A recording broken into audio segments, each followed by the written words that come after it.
Assalamualaikum warahmatullahi wabarakatuh. Apa kabar?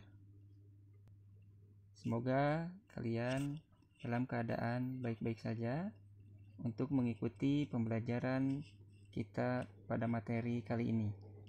Adapun materi yang akan Bapak sampaikan di mata pelajaran kali ini yaitu mengenai pendekatan geografi.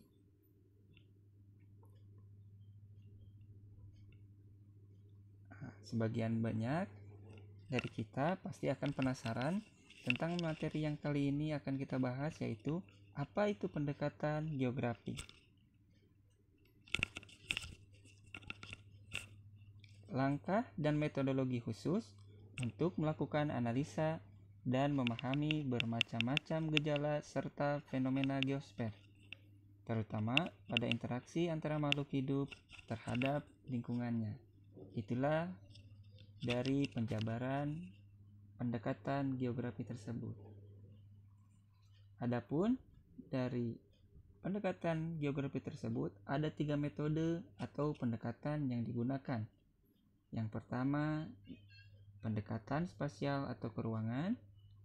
Yang kedua, pendekatan ekologis atau lingkungan. Yang ketiga, pendekatan kompleks wilayah atau regional. Kita jabarkan satu-satu. Yang pertama, kita mulai dari adanya pendekatan spasial atau keruangan, yang mana pendekatan spasial ini dilakukan dengan mengetahui karakteristik atau fenomena suatu wilayah. Contoh yang pertama, dari sebidang tanah tersebut bisa kita lihat nilai jualnya mahal atau tidaknya tergantung dari nilai tanah tersebut. Yang pertama dilihat dari produktivitasnya. Jika produktivitasnya cocok untuk pertanian, bisa saja tanah tersebut akan memiliki nilai yang sangat tinggi. Yang kedua, tanah tersebut berada letaknya di pinggir jalan sehingga memiliki nilai jual yang sangat tinggi juga.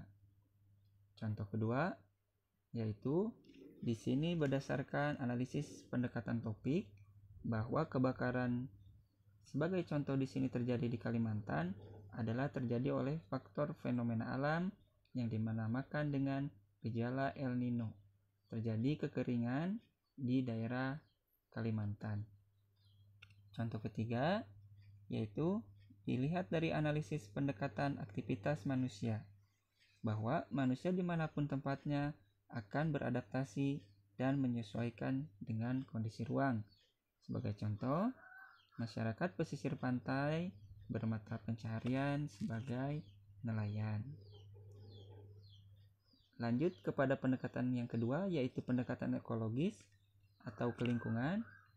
Menurut Foster, secara garis besar ekologi adalah ilmu yang mempelajari tentang keterkaitan antara organisme dengan lingkungannya. Contoh, di sini manusia tergantung dengan alam atau physis determinisme, bahwa manusia untuk memenuhi kebutuhannya mengambil hasil yang ada di alam dan lingkungannya. Sebagai contoh di gambar, manusia melakukan adanya penambangan. Kemudian contoh yang kedua yaitu manusia dan alam saling mempengaruhi. Terdapat adanya pembangunan irigasi atau bendungan untuk kebutuhan pertanian, yang mana pada zaman dahulu hanya mampu bercocok tanam untuk padi hanya setahun sekali, dan sekarang adanya irigasi atau bendungan tersebut bisa untuk pengairan sepanjang tahun. Contoh yang ketiga yaitu bahwa manusia menguasai alam karena kemajuan budaya termasuk ilmu pengetahuan, sehingga banyak manusia memanfaatkan alam sebesar-besarnya. Misalnya di sini contoh, manusia membuat mesin canggih seperti untuk sumur bor atau mengambil minyak yang ada di dalam bumi. Yang ketiga yaitu pendekatan kompleks wilayah atau regional, di mana analisis kompleks wilayah membandingkan berbagai wilayah di muka bumi dengan memperhatikan aspek-aspek fisik dan penduduk. Sebagai contoh yang pertama, transmigrasi, bahwa transmigrasi melibatkan 2 wilayah, yaitu wilayah asal transmigrasi dan wilayah tujuan transmigrasi. Contoh kedua, untuk permasalahan di sini yaitu akan manusia menyesuaikan terhadap lingkungannya ketika akan membuat rumah. Di sini contohnya di pesisir pantai, maka bangunan rumah pondasi tersebut ditinggikan sebagai untuk tidak terjadinya banjir yang melanda. Kemudian contoh yang ketiga, banjir terjadi di Jakarta disebabkan oleh wilayah dari yang lain seperti wilayah Bogor, dataran tinggi, airnya mengalir nanti dan bermuara di dataran rendah seperti di Jakarta. Maka terjadilah banjir di Jakarta.